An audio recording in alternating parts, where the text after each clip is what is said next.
Сәлем достар, сіздермен EasyKZ. Видео жиі кездесетін қаржылық қателіктер мен оларды шешу жолдарына арналады. Балалық шақтан үлкен өмірге қадам басқанда көпшілігіміз қателіктер жібереміз. Оның ішінде қаржылық тұрғыдағы қателіктерді ерекше атап айту керек. Қазіргі кезде жастарға максимализм тән. Барлығына бірден қол жеткізуге тырысады. Ал ол көбіне қаржылық шығындарға, қарыздар болуға әкеледі. Видеода осы жіберетін қателіктерді айтып, оны қалай шешуге болатыны жайлы сұрақтарды көтеретін боламын. Видеоға лайк басып, қолдай отырыңыздар. Ал арнаның тіркелмеген көрермені болсаңыз, алда шығатын видеоларды жіберіп алмас үшін арнаға тіркеліп қоюды ұмытпаңыз. Сонымен, жиі жіберілетін қаржылық қателіктер мен олардың шешімдерін талдауды бастайық. Бірінші қателік ол бюджетті тиімсіз жоспарлау. Ұрпақ неғұрлым жас болса, сол құрылым олар ақшаны үнемдеу немесе кейінге қалдыру туралы аз ойлайды. Жастар шәкіртақыны немесе жалақысын бірнеше күнде жұмсап тастап, қалған күндері айдың соңына дейін өлместің күнін көруі мүмкін. Бұл көбінесе бюджетті тиімсіз жоспарлаудың салдары. Осы мәселені шешу үшін келесі кеңес ұсынылады. Өз кірісіңізді, ол мейлі шәкіртақы, ата-ана беретін қаражат, жалақы болсын, оны міндетті және қосымша шығындарға бөліңіз.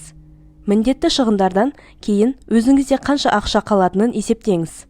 Оларға азық-түлік, коммуналдық қызметтер, интернет, жеке мобильдік байланыс, көлік шығыстары жатады. Қалған қаражатты күнделікті шығыстарға арнаңыз. Осындай қателікті жасап жүрген достарыңыз, таныстарыңыз болса, видеомен бөлісе отырыңыздар. Жақындарыңызға жасаған жақсылығыңыз болсын. Келесі қателік ол табысынан артық жұмсау. Қазіргі кезде жастар тауарлар мен қызметтерді белсенді түрде тұтынады. Қызықтыратын жарнама, әртүрлі маркетингтік амалдар, әлеуметтік желідегі әдемі өмір насихаты, осының бәрі жастарды трендте болуға және соңғы үлгідегі гаджеттер, бренд заттарды сатып алуға итермелейді. Мысалы, бөліп төлеу несие. Ақша жетіспегендіктен жастар көбінесе тұтынушылық несиелерді рәсімдеу арқылы қарызға өмір сүреді. Бұл мәселені шешу үшін келесі кеңес ұсынылады. Қарапайым бір шындықты естен шығармаңыз. Несие болашақ есебінен өмір сүру.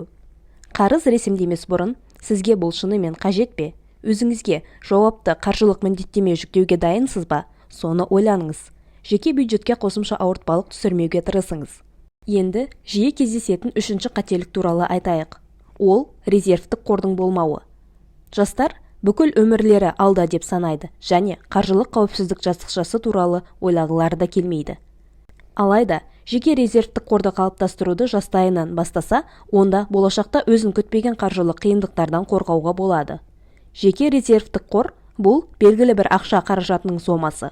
Ол кем дегенде 6 айлық шығындардан құралуы тиіс. 1 жылдық бюджеттен тұрса, тіпті жақсы болып есептелінеді. Бұл мәселені шешуге келесі кеңесті ұсынар едім.